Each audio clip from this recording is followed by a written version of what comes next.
Shelley pulled into the driveway and stopped. Maisie's car was there. That was strange, Maisie. Her son's fiancé hadn't been home in weeks.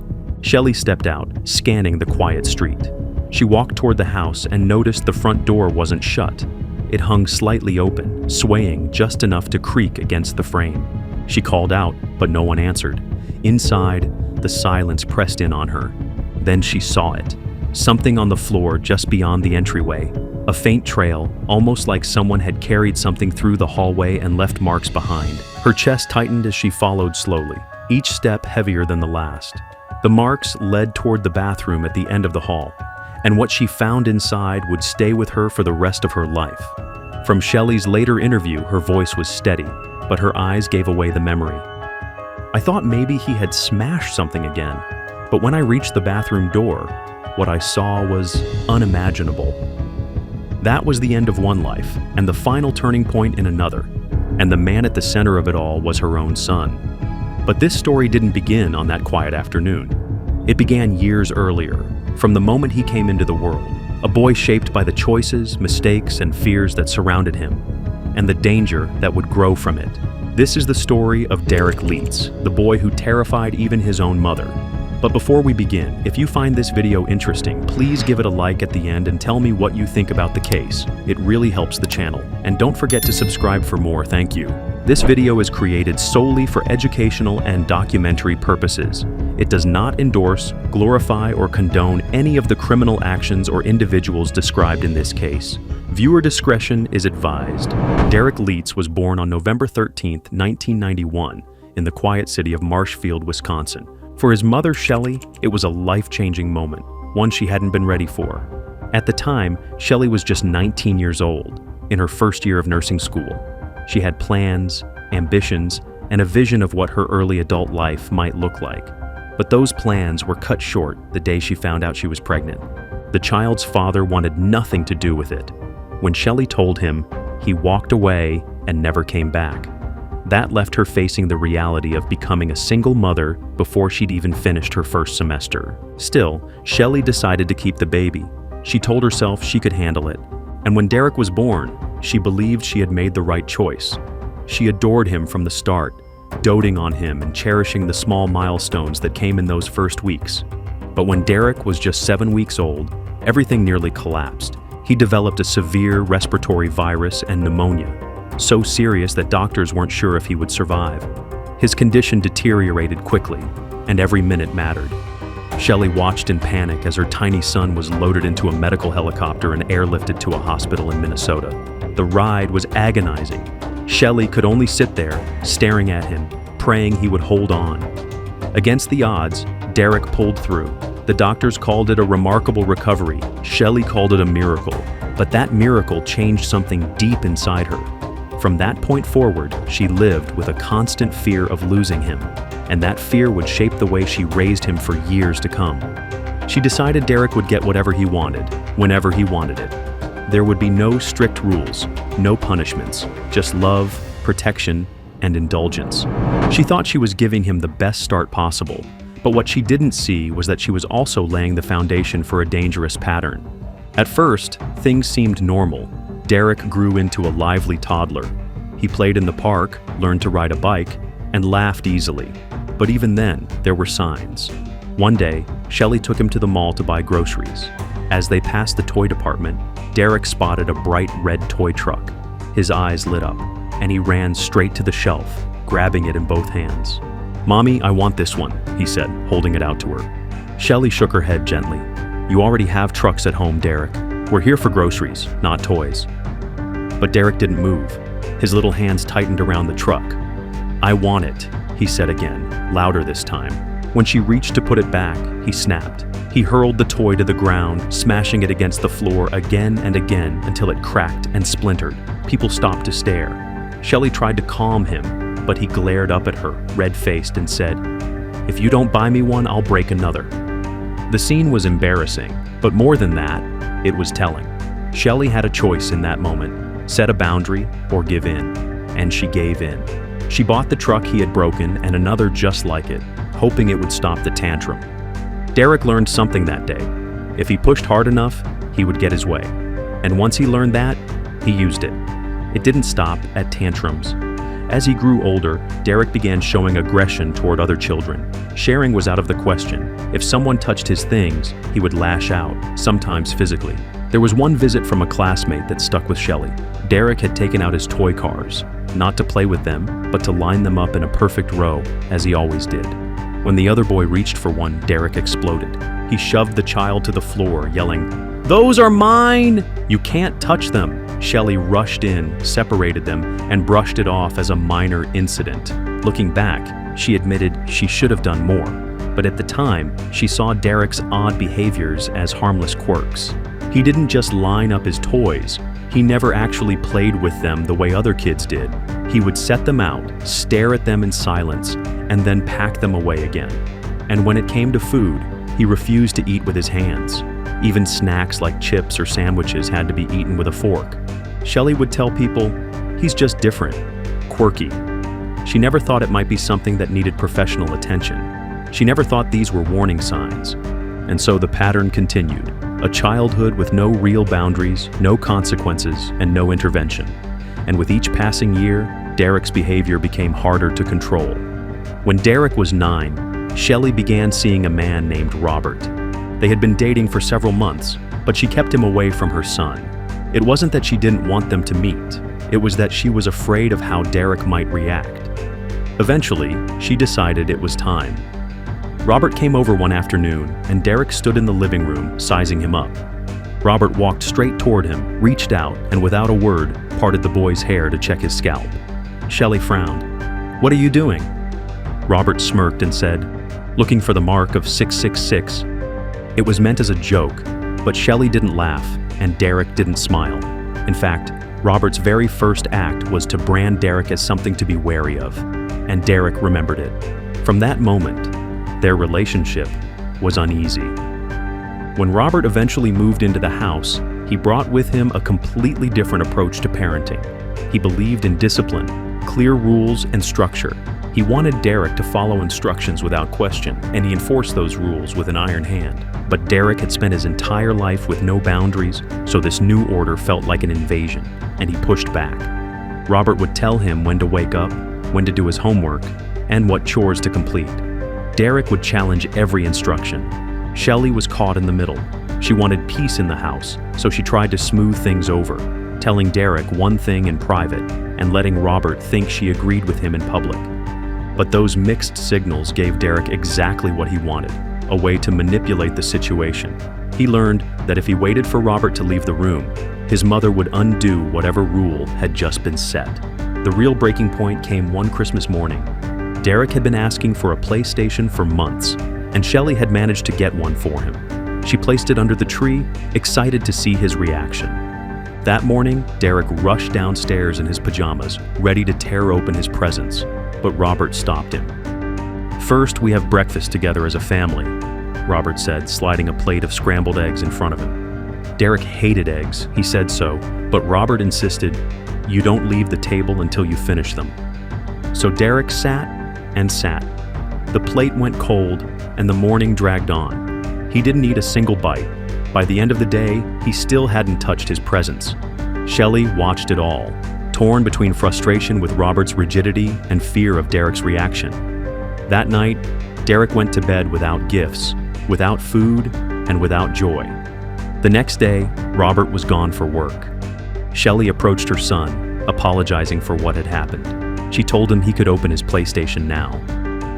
Derek walked to the tree, unwrapped the console, looked at it for a moment, and then began smashing it. Piece by piece, he broke the brand new gift until it was useless. It was his way of punishing his mother for siding with Robert, even if only in appearance. And instead of standing her ground, Shelley went to the store and bought him another one. In Derek's mind, this confirmed what he had known for years, that no matter what he did, his mother would always give in.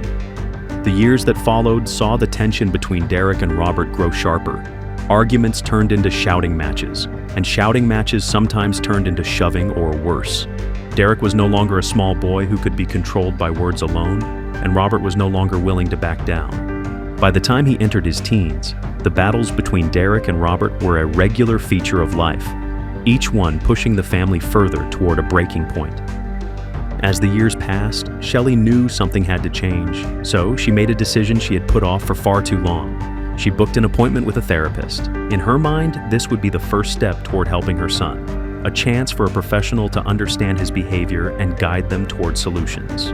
But the session didn't go the way she had imagined. The therapist spoke to Derek briefly, asked a few questions, and within minutes declared that he was suffering from depression. There was no deep evaluation, no careful exploration of his long history of aggression, defiance, and controlling behavior. Just a quick label and a prescription for antidepressants. Shelley left feeling uneasy, but she clung to the hope that maybe the medication would help. It didn't. If anything, Derek became more withdrawn. He spoke less, kept to himself more, and retreated into long stretches of silence. But the quiet didn't mean the danger had passed. His anger was still there, and when it broke through, it was sharper than before. The medication hadn't softened his edges. It had only made them harder to see until the moment they cut. Shelley began to notice that he seemed more irritable, quicker to snap over small things. The smallest challenge to his control could set him off. And when Robert tried to enforce any kind of rule, Derek's resistance was instant and absolute. The house became a constant battleground. Robert, who had once stood his ground with Derek, began to wear down. Each confrontation took something out of him, and the tension with Shelley grew as well. She was tired of being caught in the middle, and Robert was tired of feeling like an outsider in his own home. Then one day, the battles simply stopped, not because they had resolved their issues, but because Robert was gone. He left. Shelley didn't talk about the final argument that led to it, but she knew the truth. Derek had won. The man who had tried to impose discipline was no longer there, and the last barrier between Derek and total control of the house was gone. Now it was just Shelley and her son. By the time Derek was in his final year of high school, his world looked very different. Robert was gone, Shelley was alone, and Derek was firmly in control of the home. But something unexpected happened that year. He met someone. Her name was Maisie McCullough. She was 2 years younger than him, still a junior in high school. Maisie was everything Derek wasn't, outgoing, warm, and naturally kind to everyone she met. She had dreams of finishing school and going into medicine, and her friends described her as the kind of person who could light up a room. No one could have predicted it, but Derek seemed drawn to her. And to Shelley's surprise, Maisie seemed to bring out a side of Derek she had rarely seen. He smiled more. He was gentler, and the anger that so often sat just beneath his skin seemed to fade, at least in the early days. For the first time in years, Shelley felt a flicker of hope. Maybe Maisie was what Derek needed. Their relationship moved quickly, they spent nearly all their free time together, and Derek spoke about her with an uncharacteristic tenderness. Then, not long after they started dating, Maisie found out she was pregnant, but she was just 16. It could have been a crisis, but Derek reacted differently than many expected. He didn't try to distance himself or deny responsibility. Instead, he told her he was ready to be a father and would do whatever it took to provide for their child. When Shelley learned she was going to be a grandmother, she invited Maisie to move in. Maisie had lost her mother at a young age and was living with her father, who worked long hours and was often away, so moving in made sense. The engagement followed soon after, and a few months later, Maisie gave birth to a little boy they named Gabriel. In those first months, Derek seemed to embrace fatherhood completely. He took on the role of a stay-at-home dad without complaint. He changed diapers, prepared bottles, and stayed up at night rocking Gabriel back to sleep. When Maisie went back to school, Derek took pride in caring for their son during the day, telling Shelley he wanted to make sure Gabriel had the kind of father he never had. For a while, it looked like things were finally moving in the right direction, but gradually, the old patterns began to resurface. It started with routines. Derek began insisting on strict schedules for everything: when Gabriel would nap, when meals were eaten, even when the house should be quiet. At first, Maisie tried to follow along, but Derek's rules soon extended beyond the baby's care. He wanted the entire household to operate on his timetable. Then there were the curtains. For reasons he never fully explained, Derek wanted every curtain in the house closed all day. He didn't like sunlight coming in. Shelley, used to natural light, would open them in the morning, but Derek would rush into the living room, pull them shut, and start an argument. To him, this wasn't just a preference, it was a rule, and breaking it was a challenge to his authority. But the real change was in the way he treated Maisie. What began as small suggestions, "You should come straight home after work," or "Don't hang out with them, they're a bad influence," turned into firm instructions. Then they became demands. Soon, Maisie's movements were entirely dictated by Derek. School, part-time job, home. That was her life. No visits with friends, no unapproved stops. And every time she pushed back, Derek would remind her who was in charge of the house, and by extension, her life. Maisie was only 18 by then, but she was already living in a relationship where every decision she made had to be run through him. She had no freedom, no privacy, and no safe space outside those walls. And then, the threat became more tangible. One afternoon, Shelley came into the kitchen and found Derek sitting at the table with a firearm. It was an AK-47, something he had never shown any interest in before.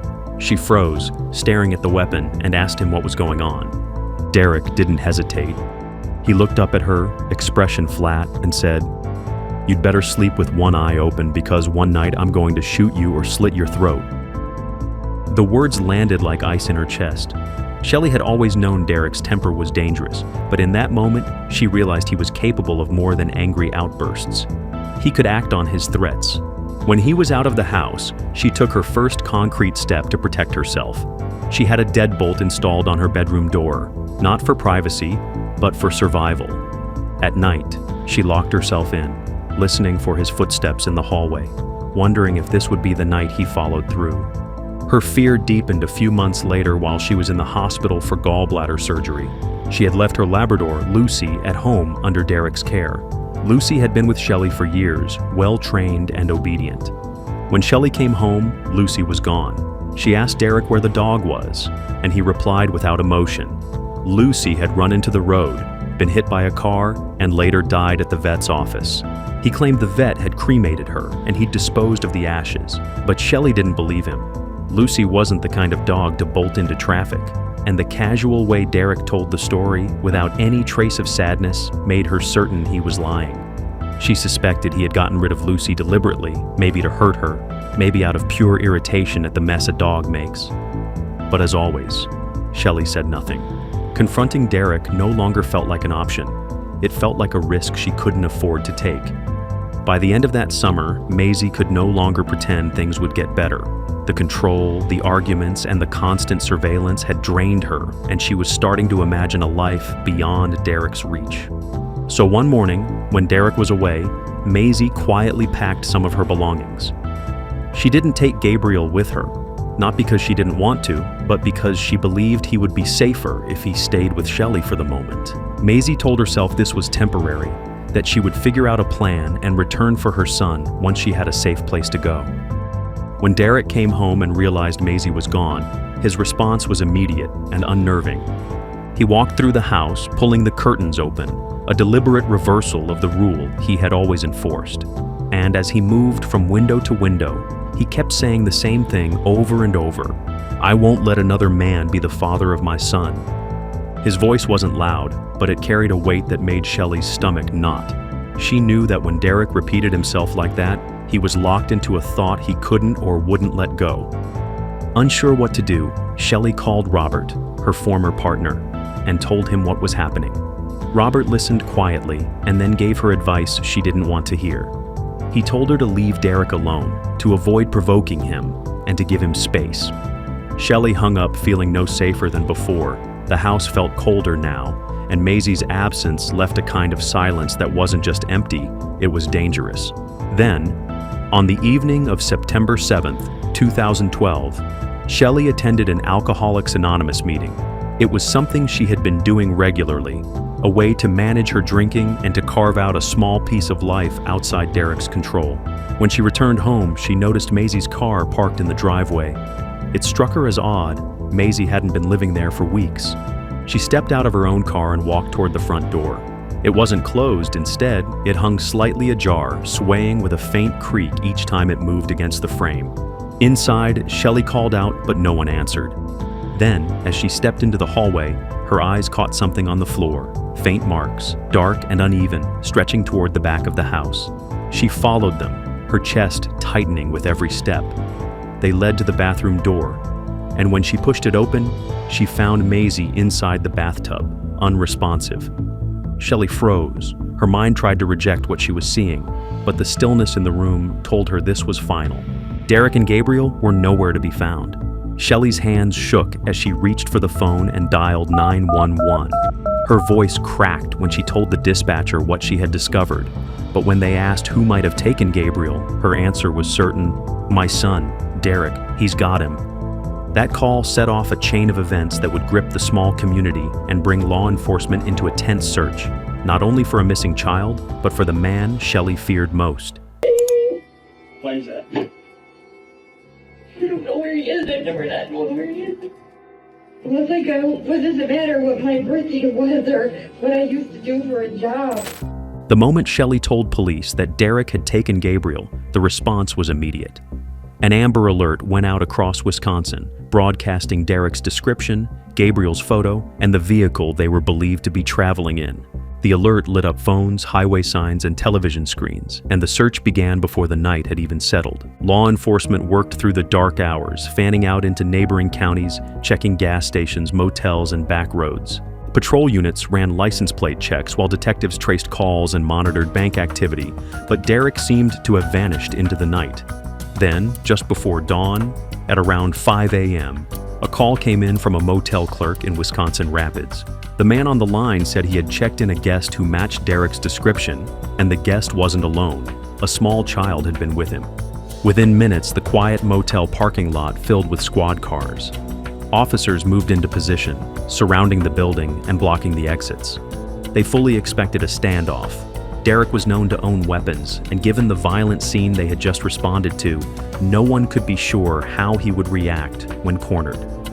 However, when officers knocked and announced themselves, the door opened without resistance. Derek stood there and, to their surprise, surrendered peacefully. There was no struggle, no raised voice, only a quiet compliance that seemed almost out of place considering what had happened hours earlier. Inside the room, Gabriel was found unharmed. He was taken into protective custody while Derek was led away in handcuffs. The manhunt was over, but for the investigators, this was only the beginning, because now they had to prove exactly what had happened inside that bathroom and why. Not long after his arrest, Derek was placed in a holding cell at the local station. He didn't immediately ask for a lawyer, but he also didn't launch into explanations. Instead, his first request was to make a phone call to his mom, and that was the first time he would ever say he loved her. Hey mother, it's me. I'm sorry about this whole thing. I didn't mean for anything to happen like this. I'm really sorry. All I can say is I'm still just really sorry about the whole situation. There's nothing I can do about it now. I'd do anything to go back in time, but it's not how life works. I love you too. Please take good care of my baby. Forensic teams processed his clothing first. The tests were quick, and the results were clear. Maisie's blood was on his shirt, his jeans, and his shoes. But it didn't stop there. When investigators searched his car, they found additional blood traces inside, in places that could not be explained away as casual contact. Each sample was tested, and every single one matched Maisie's DNA profile. Then came the most damning discovery. Inside the vehicle, tucked into an accessible compartment, officers recovered a knife. The blade was stained, and testing confirmed what they already suspected: the blood on it belonged to Maisie. Forensic examination determined that the weapon was consistent with the wounds found during her autopsy, making it the likely murder weapon. The physical evidence now tied Derek not only to the aftermath, but to the act itself. And while he hadn't confessed, the case against him was tightening with every new report the lab delivered. For investigators, the question was no longer whether Derek was responsible, it was whether he would fight the charges or finally admit to them. Derek was formally charged with first-degree intentional homicide, the most serious charge available under Wisconsin law. So, after months of legal maneuvering, a deal emerged. Derek would plead guilty to first-degree intentional homicide in exchange for the state agreeing to make him eligible for parole after 40 years. It wasn't leniency. 40 years meant he would be in his 60s before he could even request release, but it spared him the possibility of never leaving prison alive. However, before the ink on that plea agreement had fully settled, another shocking layer of the case came to light. While Derek was still in county jail awaiting sentencing, investigators learned of a plot he had allegedly set in motion from behind bars. His intended target was the man he believed Maisie had been seeing before her death. The details came from a fellow inmate, a cellmate who told authorities that Derek had offered him a package of incentives to carry out the killing once he was released. The offer included $4,600 in cash, an AK-47 rifle, and a vehicle to facilitate the job. According to the inmate, Derek spoke about it as if it were a natural extension of unfinished business, not as an extraordinary or desperate act. Authorities took the threat seriously, seizing the weapon and securing statements to document the conspiracy. While the murder-for-hire plot did not change Derek's existing homicide sentence, it solidified the court's view of him as someone willing to direct violence even from within prison walls. In 2013, Derek was officially sentenced to life in prison with the possibility of parole after 40 years.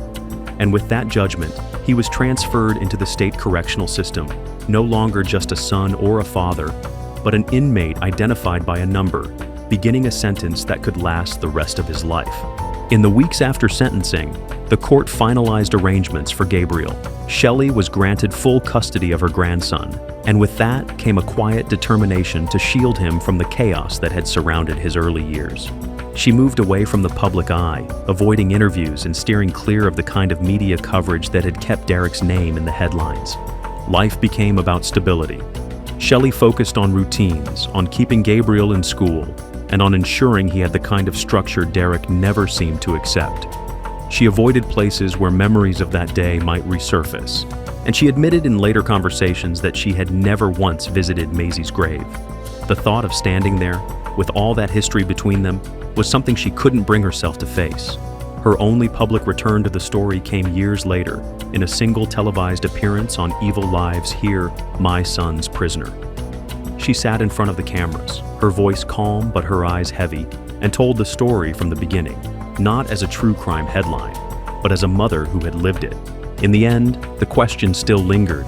Was Derek's violence the result of the way he was raised, the product of his own nature, or some untraceable combination of both? Shelley believed her son had not intended to take Maisie's life, yet the facts of that day and the choices he made afterward could never be undone. Now, Gabriel grows up in her care, far removed from the man who brought him into the world. Shelley tries to give him a future unshaped by the shadows of his past.